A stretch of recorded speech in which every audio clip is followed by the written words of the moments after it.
The Capitol Heights Bank hummed with the usual Friday frenzy. Tellers manned their stations, their fingers dancing across keyboards as they processed transactions.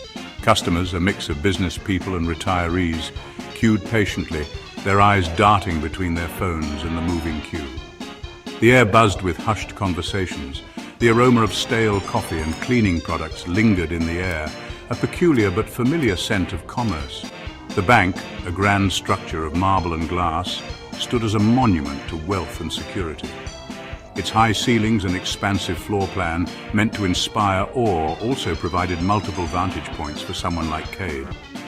He blended seamlessly into the throng, his keen eyes scanning the environment, memorizing every detail. Kade joined the queue, his hand casually tucked in his coat pocket, feeling the reassuring weight of his tools. He maintained the facade of an ordinary customer, his face a mask of practiced indifference. His eyes, however, missed nothing. He observed the security guard's patrol route, the placement of the security cameras, the rhythm of the bank's operations. Everything was clockwork, predictable. He inched forward with the queue, his heart beating steadily beneath his disguise. His fingers tightened around the object in his pocket. A small, almost imperceptible nod from a man in a blue baseball cap, stationed near the entrance, confirmed that everything was in place. The signal. A barely perceptible flicker of the fluorescent lights overhead broke the monotony of the bank's ambience. It was brief, easily dismissed as a power surge, but not for those who knew what it signified. Kade's eyes hardened, his body tensing like a coiled spring. The moment had arrived. He moved with a swiftness that belied his unassuming appearance. His hand darted from his pocket, a silenced pistol appearing as if by magic. A single sharp command cut through the air. "Everyone get down, nobody move." His voice, amplified by the sudden silence, held an icy calm that instantly commanded attention. Ava, the head of operations, watched the unfolding scene from her office overlooking the bank floor. Her calm demeanor, even amidst the chaos, was a testament to her years of experience in high-pressure situations. Her eyes, sharp and analytical, remained fixed on Kade, assessing his every move. She saw the efficiency with which he controlled the room, the calculated precision of his movements, the steely resolve in his eyes. This was no amateur. Ava knew she was dealing with a professional. She waited, biding her time, searching for an opportunity, a weakness, anything that could give her the upper hand.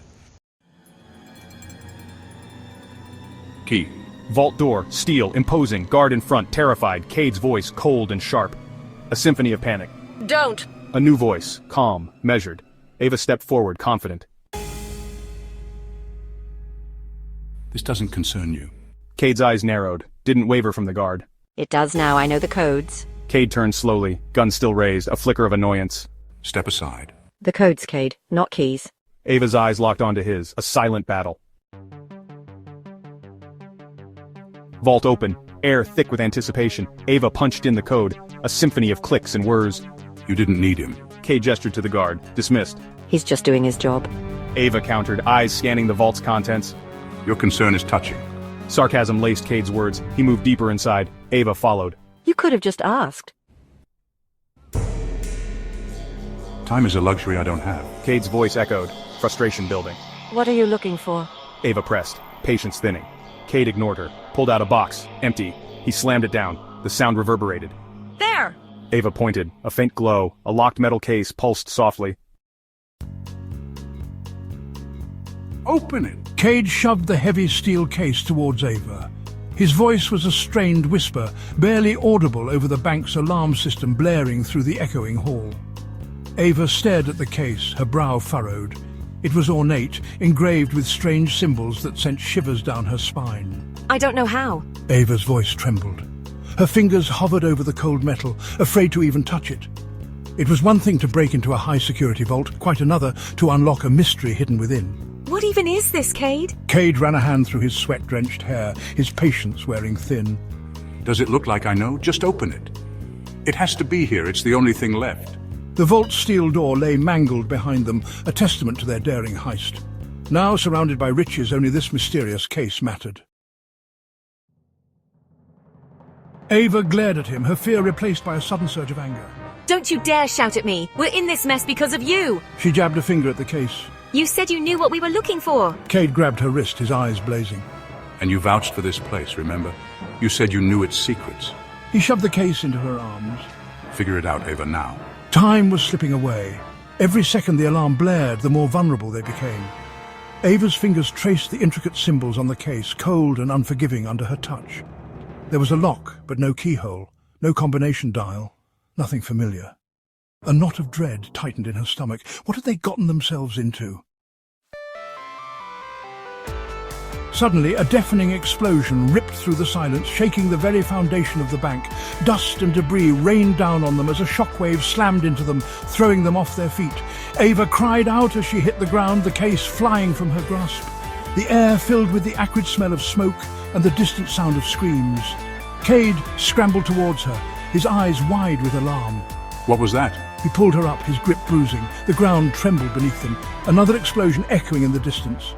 Panic surged through Ava, choking her. This wasn't part of the plan. This was beyond their control. We have to go now. Kade grabbed the case and pulled her towards the vault entrance. The red glow was closer now, flames licking at the hallway beyond. The sound of gunfire, sharp and close, sent chills down Ava's spine. They weren't alone. Someone else was here. Ava didn't question Kade this time. Fear lent speed to her feet as they sprinted through the smoke-filled hallway, the screams of panicked bank employees echoing behind them.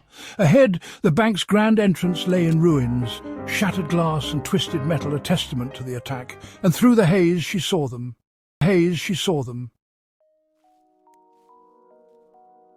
Shadows clung to them in the alley. You sure about this? Kade hissed, voice tight.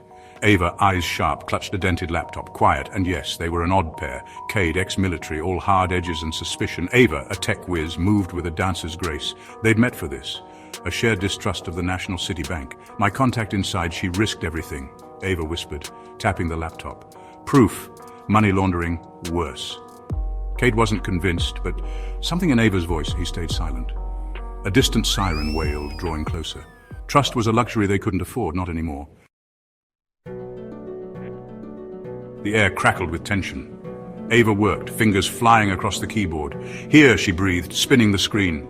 Columns of figures, accounts with names Kade vaguely recognized. Politicians, judges, dirty money. They're too powerful, Kade murmured, fear a cold knot in his gut. Not if this gets out, Ava countered, her voice shaking slightly. This is bigger than us. But Kade saw the doubt in her eyes. They were in too deep and the bank would come for them. He knew, he'd seen their kind before. No loose ends. The crash of shattering glass. They're here! Ava cried, scrambling back. Instinct took over. Kade grabbed her hand, pulling her through a maze of back alleys, the city their only shield. Footsteps pounded behind them, echoing off the brick walls. Ava, surprisingly agile, matched his pace. Adrenaline surged through Kade. He risked a glance back. Men in dark suits, faces grim, were closing in. They couldn't outrun them, not for long. They found refuge in a derelict warehouse, the air thick with dust and the smell of decay. Ava collapsed against a pillar, gasping for breath. We can't hide forever, she said, voice hoarse. Kade scanned their surroundings, wary. He knew this was only a temporary reprieve. They needed a plan, and fast. Opening the laptop, Ava pointed to a file, encrypted.